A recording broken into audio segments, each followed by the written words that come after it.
Bihar ITI counselling के बारे में अगर आपको डिटेल जानकारी चाहिए तो आपको गूगल ओपन करना है। गूगल में टाइप करना है ऑनलाइन अपडेट एसटीएम। ये वेबसाइट ऑनलाइन अपडेट STM.in का ऑफिशियल है। आप इस वेबसाइट को ओपन करेंगे जहां पर आपको हर जानकारी जो है दी जाती है। आप यहां से जो भी लेटेस्ट अपडेट चलते हैं उसकी जानकारी देख पाएंगे, जॉब चलते हैं उसकी जानकारी देख पाएंगे, सरकार की योजना के बारे में जान पाएंगे, जो भी रिजल्ट, एडमिट कार्ड, एडमिशन होते हैं उन तमाम जानकारी को यहाँ पर बताई जाती है। अभी एडमिशन वाले सेक्शन में आप देखेंगे बिहार आईटीआई काउंसलिंग 2024 का आपको लिंक मिलता है जिस पर आपको क्लिक करना है।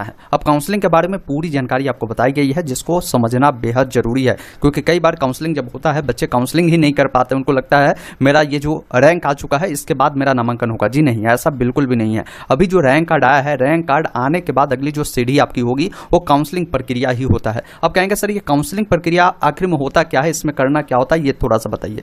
देखिए काउंसलिंग प्रक्रिया में आपको बेसिकली जो है कुछ चीजों को ध्यान रखना होता है। काउंसलिंग में आप जो कॉलेज लेना चाहते हो, किस जिला का कॉलेज लेना चाहते हैं। इससे पहले जब 2023 में काउंसलिंग हुई थी तो वहां पर होम डिस्ट्रिक्ट का ही कॉलेज चुनने का विकल्प दिया गया था। जैसे मान लीजिए अगर आप पटना के हैं तो पटना जिले के जितने भी कॉलेज है वो चुन सकते थे। लेकिन इस बार देखिए काउंसलिंग प्रक्रिया में क्या होती है, हमें लगता है जहां तक कि आपको होम डिस्ट्रिक्ट का ही कॉलेज चुनना होगा। मतलब अगर आप पटना के हैं तो पटना का ही कॉलेज आपको मिलेगा चुनने का, सीतामढ़ी के हैं तो सीतामढ़ी का ही कॉलेज मिलेगा। ऐसा हो सकता है, या हो सकता है इस बार बदलाव हो कि आप कहीं का भी कॉलेज चुन सकते हैं। तो ये जब काउंसलिंग होगा तो मैं बताऊंगा। काउंसलिंग में करना ये होता है कि जो आपको कॉलेज चाहिए, जैसे पटना का कॉलेज अगर चाहिए तो पटना का आपको 10 से 20 कॉलेज जो है चुनना है। उसमें जो ट्रेड आपको चाहिए, जैसे फिटर चाहिए, इलेक्ट्रीशियन चाहिए, वेल्डर चाहिए, डीजल मैकेनिक चाहिए, तो ये सब आपको चुनने का मौका मिलता है। जब ये चॉइस फिलिंग, जिसे काउंसलिंग बोलते हैं, चॉइस फिलिंग जब आप कर देते हैं तो चॉइस फिलिंग होने के बाद कुछ दिनों के बाद 10 से 15 दिन बाद अलॉटमेंट लेटर आता है। अलॉटमेंट लेटर आने में थोड़ा सा समय लगता है। तो अलॉटमेंट लेटर जब भी आता तो उसमें यह क्लियर हो जाता है कि आपका जो नामांकन है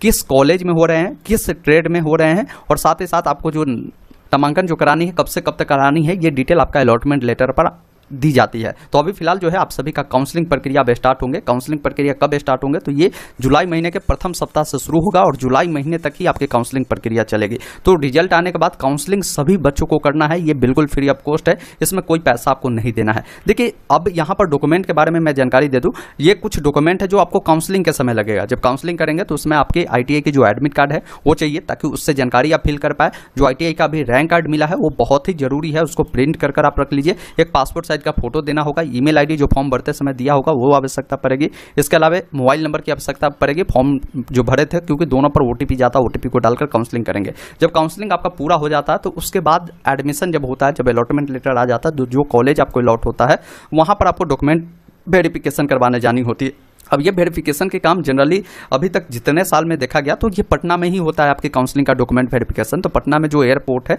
उसी के अगल बगल में इनका कार्यालय है, वहाँ जाना होगा। जब अलॉटमेंट लेटर आएगा मैं उस पर आपको बता ही दूंगा। तो उस समय आपको ओरिजिनल डॉक्यूमेंट के साथ फोटोकॉपी भी देखा जाएगा। जैसा आपके आधार कार्ड, 6 पासपोर्ट साइज का जो फोटो जो आपने फॉर्म भरते समय एडमिट कार्ड में दिए होंगे वैसा वाला फोटो मांगेगा।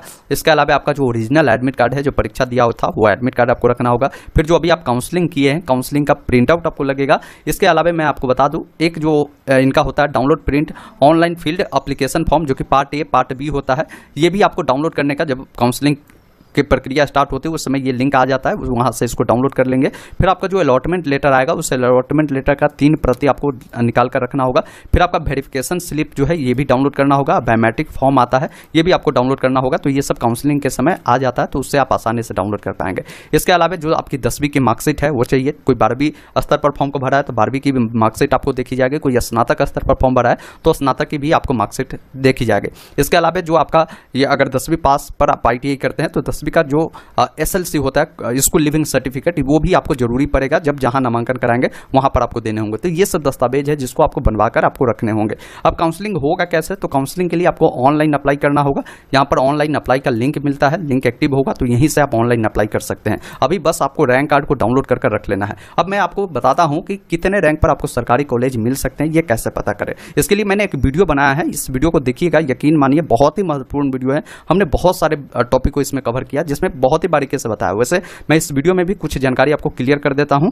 जैसे आपने रैंक कार्ड डाउनलोड किया होगा तो 2 रैंक कार्ड होगा, आपको डिस्ट्रिक्ट वाइज रैंक कार्ड को मुख्य रूप से देखना है। इसमें देखिए रैंक देखना है, एक आपका जो है यूआर में रैंक दिखाता है। यूआर का मतलब है कि पूरे जो कैंडिडेट ने उस डिस्ट्रिक्ट में फॉर्म भरा था उसमें आपका कितना रैंक है वो दर्शाता है, और एक आपके कैटेगरी में मतलब पूरे जिला में जो बीसी कैटेगरी के कैंडिडेट है उसमें आपका कितना रैंक है वो आपको दिखाता है। तो कैसे समझे कि आपका नामांकन होगा या नहीं होगा? तो देखिए पूरे जिला में आपको देख लेना है कि भाई सीटें कितनी है। जैसे मान लीजिए पूरे जिला में सभी कैटेगरी के लिए अगर किसी जिला में 2000 या 1200 सीटें है और आपका रैंक यूआर में जो है यहाँ पर मान लीजिए 2400-2500 है, तो एडमिशन की जो संभावना है वो कम होगा, ये ध्यान रखिएगा। अच्छा ट्रेड आपको नहीं मिल सकता है। लेकिन मान लीजिए जहाँ पर 1200 सीटें है और आपका जो देखेंगे यूआर में जो रैंक है 307 है, तो इसका मतलब आपका पोजीशन अच्छा है, आपको इजीली जो है कोई ना कोई कॉलेज तो मिलेगा ही, उसमें अच्छा ट्रेड भी मिल जाएगा। साथ ही साथ आपके कैटेगरी में रैंक जो भी दिखाएगा उसमें आप देख लेंगे अपने जिला में कि आपके कैटेगरी में कितने सीटें जो है रिजर्व आपके कैटेगरी के लिए रखा गया है, वो भी आपको देखना होगा। तो ये कैसे देखेंगे?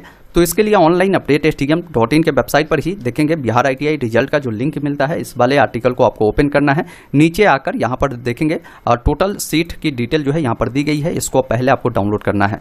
अब इस नोटिफिकेशन के 16 नंबर पेज में जब आप आएंगे तो यहाँ पर आपको बताया गया ITI वाइज, कैटेगरीज वाइज और ट्रेड वाइज कितने सीटें हैं वो जानकारी आपको मिल जाएगी। जैसे मान लीजिए कोई बच्चा पटना जिला का है तो पटना जिला में बहुत सारे कॉलेज का आपको विकल्प देने का ऑप्शन मिलेगा। जैसे पटना में आपको जो दीघा घाट है वहाँ पर कॉलेज चलते हैं, पालीगंज में कॉलेज चलते हैं, दानापुर में कॉलेज चलते हैं, इसके अलावा यहाँ पर देखेंगे मसौरी में कॉलेज चलते हैं, इसके अलावा पटना सिटी में चलते हैं। तो अलग अलग यहाँ पर आपको कॉलेज देखने को मिलेगा। तो अगर पटना वाले अगर आप होंगे तो पटना में इतने सारे कॉलेज का विकल्प आपको डालने का ऑप्शन मिलेगा काउंसलिंग के समय। अब अगर मान लीजिए प्रॉपर आपको पटना के किसी दीघा घाट वाले कॉलेज में आपको नामांकन चाहिए तो वहाँ पर देख लीजिए कि भाई इलेक्ट्रीशियन के लिए कुल कितने सीटें है, अगर आपकी रैंक अच्छा है तो। साथ ही साथ देखेंगे यूआर में कितने सीटें रिजर्व किया गया है, एससी में कितने हैं, एसटी में कितने हैं, ईबीसी के लिए कितने रिजर्व है, उसके अलावा बीसी के लिए कितने हैं, ईडब्ल्यूएस के लिए कितने हैं, टोटल कितने हैं वो आप यहाँ पर देख पाएंगे। ट्रेड वाइज भी यही फिटर का देख पाएंगे, इसके अलावा वेल्डर का देख पाएंगे, डीजल मैकेनिक का देख पाएंगे। तो इस प्रकार आप ट्रेड वाइज जानकारी को देख पाएंगे।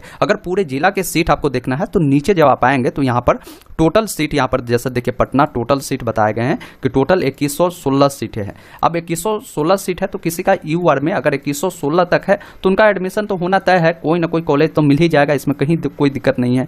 लेकिन अगर उनका कैटेगरी में जैसे बीसी में अगर किसी का जो है 200 तक रैंक है तो आपको देखना है कि भाई बीसी में कितने सीट रिजर्व है। तो बीसी में अगर 382 सीट रिजर्व है तो आपका नामांकन फिक्स है, सरकारी कॉलेज आपको मिल जाएंगे। लेकिन इसमें अगर आपका कम नंबर है, अगर और भी जैसा किसी का 95 है, 96 है, वो चाहे इलेक्ट्रीशियन लेना, फिटर लेना, डीजल मैकेनिक लेना, तो वो और भी आराम से मिल जाएगा, कोई दिक्कत उनको नहीं होने वाला है। तो इस प्रकार आप जो है डिटेल को चेक कर पाएंगे, ट्रेड वाइज भी देख पाएंगे, कैटेगरीज वाइज देख पाएंगे, पूरे जिला में आपके कितने सीटें हैं वो देख पाएंगे। तो जितने भी सीटें हैं उतना तक अगर आपका रैंक दिखाता है यहाँ पर यूआर में तो फिक्स है कि आपका नामांकन कहीं ना कहीं हो जाएगा। उससे थोड़ा ज़्यादा भी है फिर भी कोई दिक्कत नहीं है, निराश नहीं होना, आपका नामांकन होगा। आपको बशर्ते काउंसलिंग करना है और काउंसलिंग अच्छे से करना है। अब काउंसलिंग के ऊपर मैं डिटेल्स में वीडियो लाऊंगा जब इसका लिंक एक्टिव होगा, तो उस वीडियो को देखकर आप काउंसलिंग करिएगा ताकि आपको हेल्प मिल सके, कैसे कॉलेज चुनना है वो जानकारी मैं उस दिन आपको डिटेल में